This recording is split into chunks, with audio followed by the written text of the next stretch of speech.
Good afternoon, good evening to all brand ambassadors. It's such an honor having each and every one who has signed into today's webinar, Deep Dive, this Tuesday, January 17, 2023. It's a blessing seeing your beautiful, lovely faces, and this is an official ONPASSIVE webinar. We welcome you and we start the webinar officially now with one of our signature tunes. And we're going to call on Dr. Derek to officially play that tune for us so we can get down to business. Over to you, Dr. Derek. Thank you, sir.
ONPASSIVE.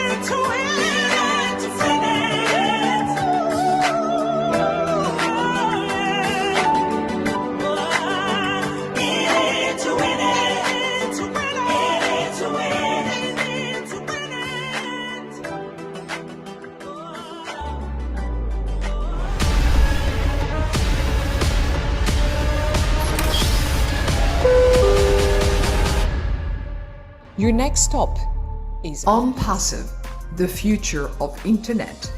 Stand clear of the closing doors, please. Oh boy, stand clear the closing door. And there's a hand right there at the top of Burj Khalifa by the train station as well. Dr. Derek, you're a genius. Thank you so much. First of all, thank you, Sister Lerato, for that lovely music.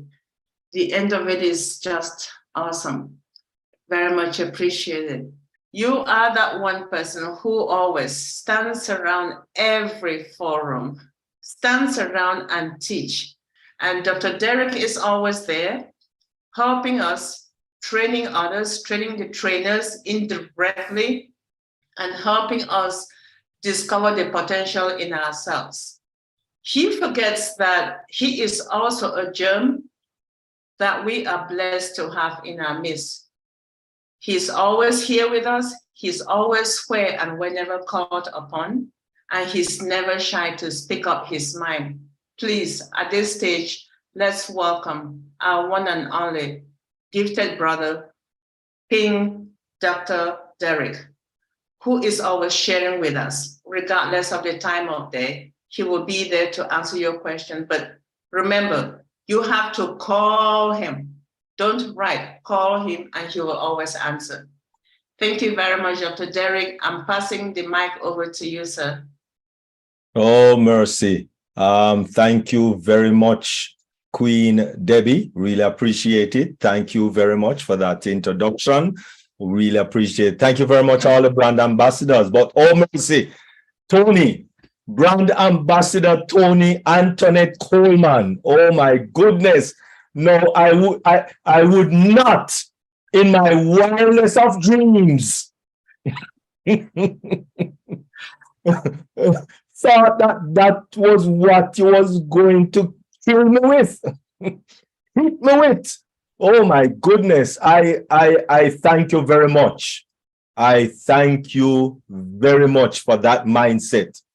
We can do things. We have, my mother would say, you have the potty. You know, she don't say potential. She don't say you have the potty. All right. That's it. You have the potty. And that's it. Nothing more. So thank you very much, brand ambassador Antoinette. Really appreciate it. Definitely. And I know that you have blessed all the brand ambassadors here on this webinar. Okay. Wonderful. And they will soon get a little time to speak and, you know, about your mindset. But I want to ask you all as a small question, very small question. Anyone know this gentleman's name? Anyone? He's the one who was at the Jason Stratham. Famous, yeah. Jason. Jason Stratham. Yes, definitely. Something like that is correct. Do we know what movie this is that is holding this little girl, this young lady, on his shoulder or his neck back or whatever? Anyone know which movie this is? Anyone know the movie? Wave, put up your hand. Anyone? Yeah, go ahead. The Transporter. Oh my goodness, you look like you're a movie lady, man. They would call you a movie buff. They'll definitely call you a movie buff. Definitely. Transporter. The Transporter. Wicked movie. My goodness. Oh goodness. I didn't know that Audi, that's the name of a car. I didn't know Audi could do those things that he does. Does with that car. I didn't know until Transporter. Yeah. If you haven't watched that movie, please watch that movie, The Transporter. I think there's Transporter 2 and Transporter 3, if I'm not mistaken. Also, all right. But these are some of the movies that Jason has been, you know, starred in. A lot of good movies. And I am sure that we also know this movie, The Fast and the Furious, with Paul Walker, Vin Diesel, and of course, Jason and Dwayne, The Rock. Hey, The Rock. And of course, Fast and Furious, Hobbs and Shaw. I think there's about nine Fast and Furious now, right? So watch all of them too. About 9 Fast and Furious is out on the market. Now, when you have a movie, a major movie star like Jason Statham, and coming out with his latest movie, Operation Fortune. And this Operation Fortune, of course, it came out, I think is the 7th, January the 7th, something like that. One day last week. Of course, why am I speaking of him? Is because he was at the 29th train station, metro train station in Dubai just recently doing the premiere of this movie. And guess what? Take a look at this video.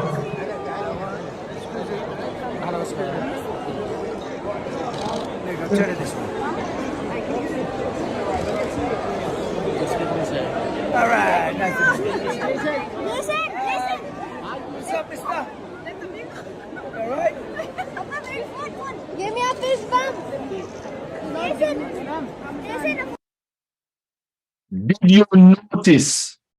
Did you notice the ONPASSIVE logo spinning on the column behind Jason? Did you notice that? That is the 29th metro station in Dubai. Hey. Now, watch this. Just 50 years ago, just 50 years ago, this is Dubai. This is it. This is how Dubai did look. Just 50 years ago. Want you to do that? That's in the 70s, you know. 1970, 50 years ago. You know, I know that sound like it long time ago, but in 1970, that was just the other day. So therefore, why Dubai? Why Dubai? Why Dubai? Let's take a look.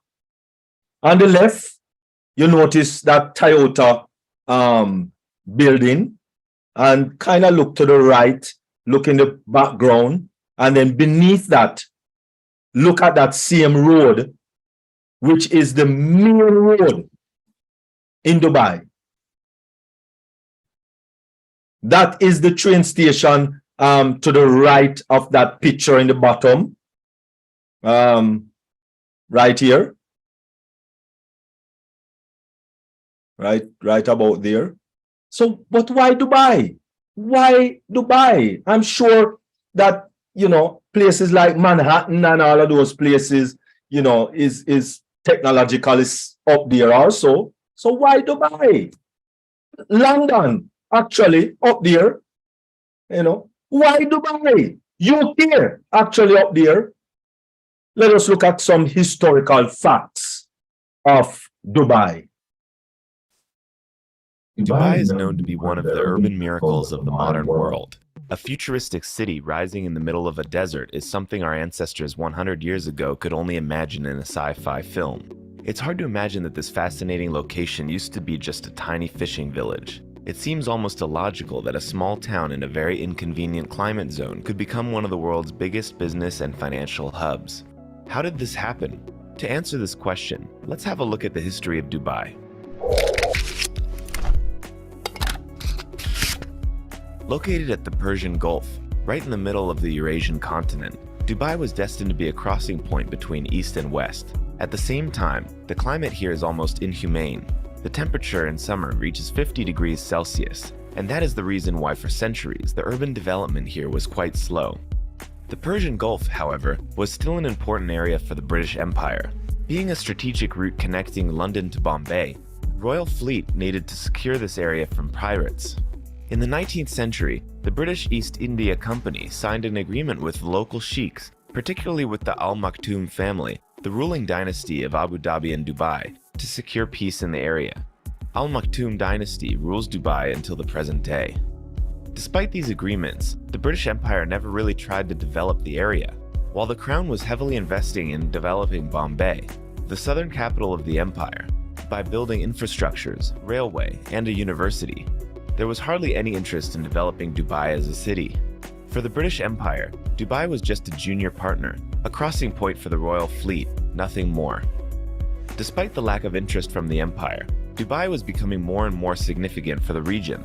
In 1900, the current ruler announced that no taxes will be charged from the traders, and soon Persian and Indian merchants started moving in. The city was convenient for trading, also thanks to Dubai Creek, a saltwater canal that was allowing trading ships to sail from the Gulf right into the city. Shortly, Dubai became the biggest trading hub on the Persian Gulf. In the early 20th century, the city also became a big center of pearl diving, which attracted even more merchants every year. The pearl industry became so big that soon it was forming 95% of the Persian Gulf economy. Dubai, however, was still a big village rather than a city. The urban development started with the reign of Sheikh Rashid. In 1959, he went touring around Europe and was greatly inspired by European capitals, particularly London. Walking around the city and traveling on the tube, he was fascinated by the urban design, transport system, and overall comfort and convenience that London had to offer.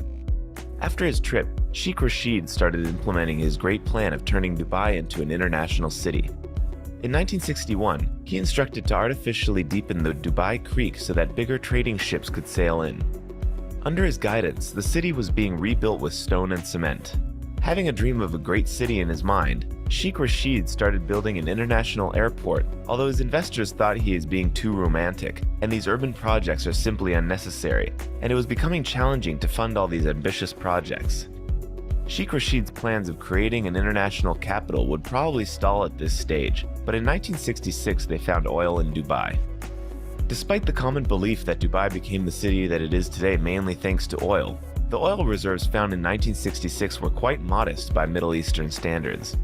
For a reference, neighboring Abu Dhabi had 10 times more oil than Dubai. However, the limited resource was a blessing for the city. Instead of considering oil as a limitless source of wealth, Sheikh Rashid started investing the generated profit in urban development. His vision was to build a city that wouldn't depend on oil money.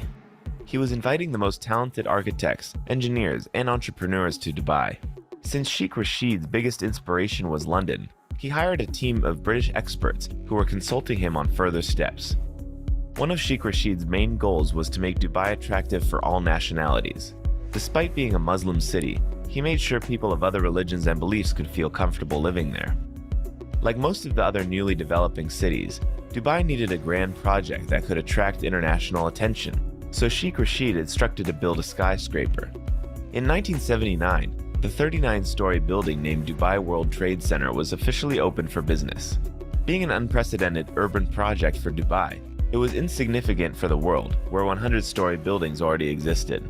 In fact, international media was ridiculing the city's grand investments, but Sheikh Rashid was convinced that Dubai will soon be taken seriously by the international community. Unfortunately, he never saw the city reach its full glory, tragically dying in 1981 at a relatively young age, but he managed to lay the foundation of a city that he had envisioned. After Sheikh Rashid died in 1981, his work was continued by one of his sons, 31-year-old Mohammed. Just like his father, he was obsessed with the idea of turning Dubai into a modern, international city. His main inspiration was Daniel Burnham, an American architect and urban designer that is known for planning and designing modern Chicago in the early 20th century.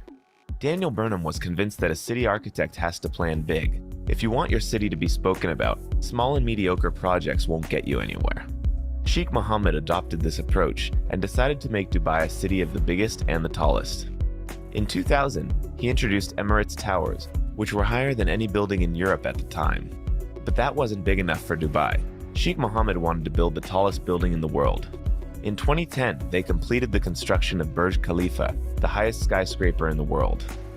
Being a very hands-on manager himself, Sheikh Mohammed was spending most of his time on construction sites. He was circling the city in his white Mercedes, which registration plate said Dubai 1. This plate was reflecting his overall philosophy and life mission. For Daniel Burnham, railway was the key asset of building a new great city like Chicago. For Sheikh Mohammed, that key asset was aviation. In 1974, he was already curating the construction of Dubai International Airport. In 1980, he employed Sir Maurice Flanagan of British Airways to build Emirates, the new international airlines of Dubai. Soon Emirates was flying to most of the biggest international airports, becoming a gateway to Dubai for thousands of tourists, entrepreneurs, and investors who were curious to visit the new marvel of the Middle East. In 2002, Sheikh Mohammed allowed foreigners to own land in Dubai, which quickly turned the city into one of the biggest real estate markets. Billionaires around the world jumped on this new opportunity of owning property in a city free of taxes and restrictions. Dubai became a gigantic construction site. Every architect firm, big or small, was rushing to Dubai, bringing as many architects and engineers as they physically could. It was a construction gold rush in the middle of a desert. The biggest architects from around the world brought their most ambitious projects to Dubai. Sheikh Mohammed had another ambitious project in mind. He wanted to turn Dubai into a world financial center, competing with major financial capitals like New York and London. Soon, Dubai International Financial Center was created. It's a special economic zone covering 110 hectares with its laws and regulations. It was basically a separate state within a city, like the Vatican in Rome. The hub shortly became home to the giants of the international banking system, including Citibank, HSBC, and Standard Chartered. Dubai was growing rapidly. Soon, 95% of the population were foreigners from around the world. This, of course, had a great impact on the local culture. A new, truly international city was born, which was a unique phenomenon in the world. Many capitals around the world claim to be international and multinational cities, but the reality is that there is always a dominating local culture or culture of the majority. For example, London, which served as an inspiration for Sheikh Rashid when he started developing Dubai, although being a diverse city and home to numerous ethnicities and cultures, is still a British city. Dubai, however, became a cultural no man's land of a sort. Everyone here is a guest, so everyone can feel at home.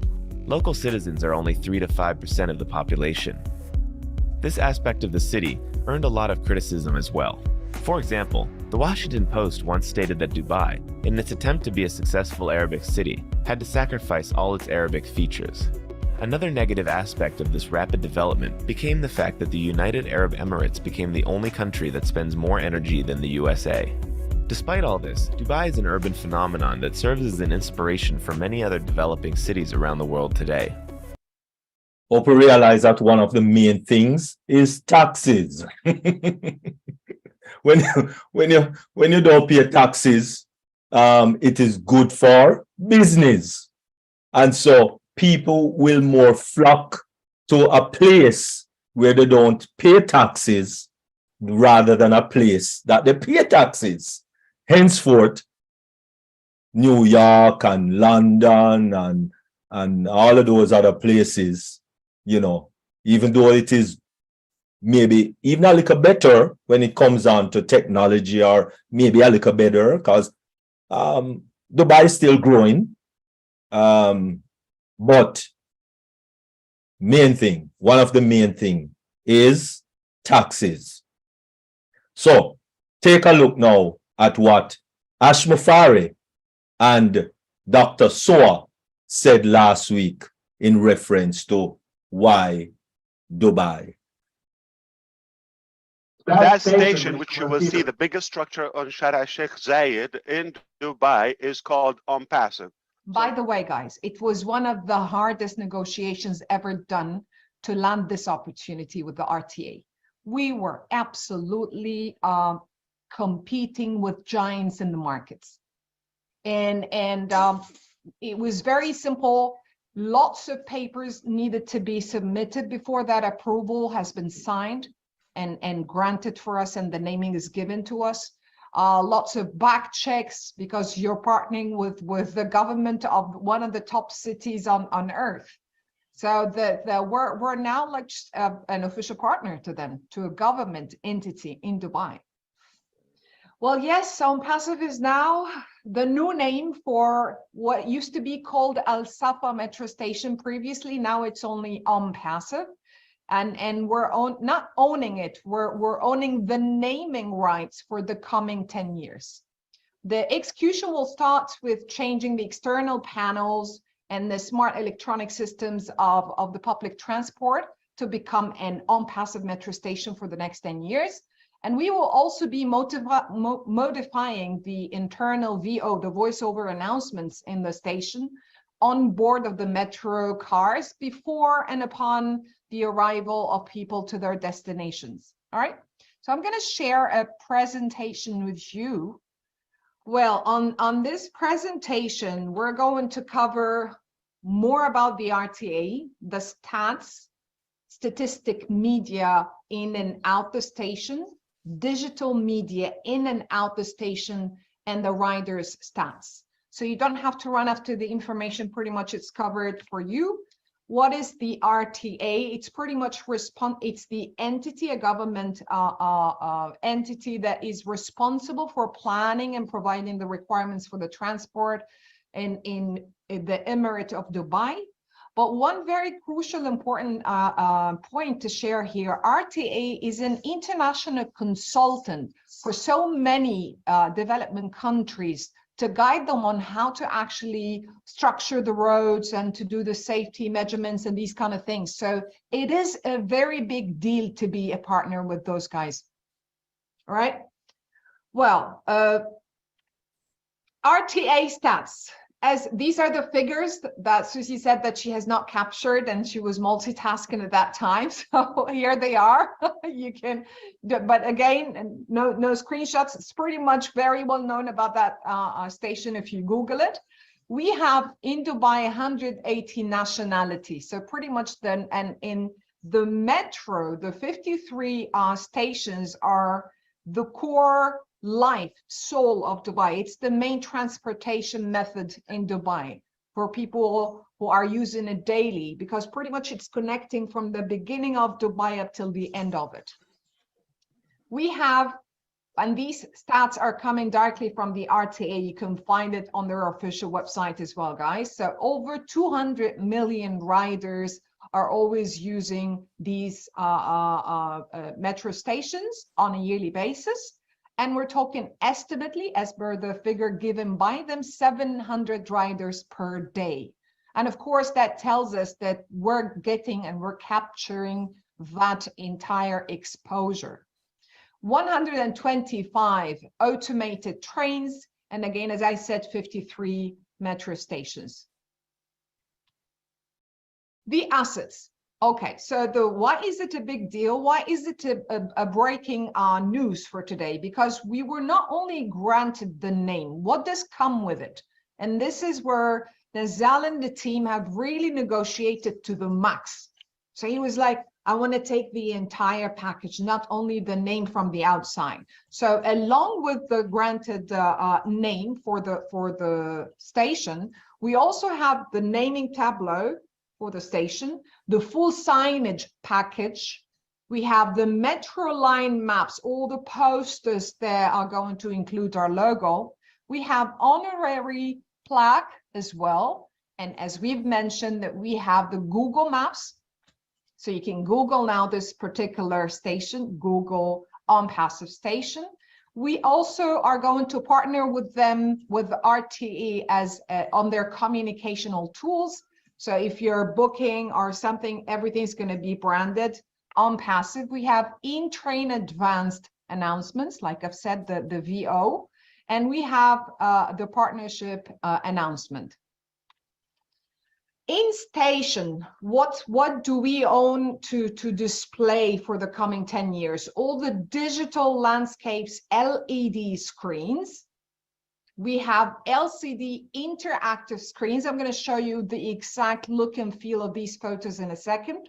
The LED screens for the metro station, the foyer experience, the footbridge travelator, and we have the escalators branded ONPASSIVE. The stairs are going to be branded ONPASSIVE, and even the activation kiosks. I think, Nazal, if you had the chance to get the ceiling and the floor, you wouldn't have stopped it. But no, he didn't. So pretty much everything is going to be branded ONPASSIVE, inside out. From the outdoor, this is why we said it's the largest structure wrap from the outside in Sheikh Zayed's Road. So we have the full station going to be wrapped with ONPASSIVE key messages that are going to be changing every now and then for the coming 10 years, depending on what products we're going to be launching. We have also a digital bridge, and we have the pillars as going to be shown to you in a second. So these are the statics, the static branding. I'm going to pause for a second for people to just grasp, because I know I've mentioned a little bit of a technical terminology for marketeers. So photos are going to be speaking louder than the words we've just heard. Right, These Dr. are Saha, can you back up a little bit? This is, I just want to also illustrate this. You see ONPASSIVE on the right of your screen, where This one. in Arabic and English exactly, Yes. where it explains about Who ONPASSIVE we are when technology. we started, yeah. How we start the history. I'm sorry to interrupt you, Mr. Ash. It's more about who we are. It's sort of a small biography or a small profile of the company. So everyone is going to go like, what's ONPASSIVE? So while they're waiting for the metro to come, well, there is a chance here to see it. Plus Who a we are. QR code or like a physical printed brochure that can give a discount or a special offer to the metro riders with the government and the RTA that they would like that extra business and you know the utilization of their train trips as well. So that's just another way of marketing and encouraging people to take advantage of those offers. So they scan, they're going back and forth. What does it mean? There's these people are going back and forth to work every day on time. They're trying either to save, you know, the parking lot costs, or they don't have a vehicle or something. If I see a way that my life can get better and easier, and I can own, you know, products to market, I think they would have the interest to look. Think marketing. Yeah. Sorry, back to you, Dr. Saab. Thank you very much. And again, these are the pillars that are going to be branded both sides, so Arabic and English from both sides across. So if you go in this direction or you come on the other side, you see ONPASSIVE. All the entire area is ONPASSIVE, and you can see the signage as well. They just got installed, okay, and Yes, officially now they are installed. Yeah. Yes, so they are already live. That's why tomorrow you're going to start seeing pictures coming virally from there and before. So we chose to share with you the information today. Yeah, this is officially the largest structure wrap on Sheikh Zayed's Road, which is the main highway that connects the entire Dubai. Actually, Dubai and Abu Dhabi. It's the main Sheikh Zayed's Road. No, it connects actually the 7 Emirates together. Wow. This is one main road in Dubai city. Yeah. And I again, mean, from what I see, I'm not comparing. I just see it looks much cleaner and techier than New York subway. I'm moving on. This is how we're talking more than 900 digital screens, Wow. guys. 900 digital screens. So this is some of bigger them than are- the Dubai 125 Yes. screens we have currently. Yes, and not some part of them are digital screens. The other one are interactive screens as well, where they book their tickets, and you know where. So it's 900. It's like almost another 100 is like 1,000 screens. Yeah. 900 screens. That's crazy. It And we is see crazy for samples the there. marketing team, Mr. Ash, because Yes. it's not about the number of wow, lots of screens, but that means lots of video productions, lots of messages that needs to be there, lots of things to be advertised. So it's a lot of work as well. So these are actual metro rides stats directly from the RTA. They share this publicly every 6 months, and that simply tells us our exposure. With that kind of exposure, with persons that are not born, we should say, not born in Dubai, And that is another key. Most, as I said, 95% of the persons that live in Dubai is not persons that born in Dubai. It's persons from all over the world. So it's not just visitors to Dubai, but people that live there that did not born in Dubai, unlike any other city. Most cities, like New York City, majority of New York City is New Yorkers, right? Yes, they have a lot of visitors, but the majority of New York, majority of London, majority of anywhere, Los Angeles, any big major city that you will find, the majority, of course, is persons who born there.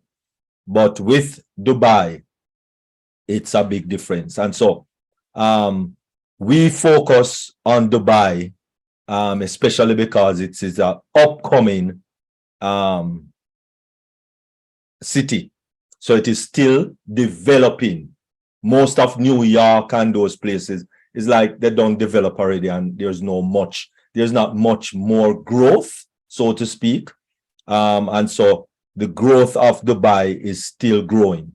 Dubai Metro, as we know, it was dreamed of by the Highness Shakil Mohammed, and he was 10 years old when he visited London, and that is where most of his inspiration came from. All right.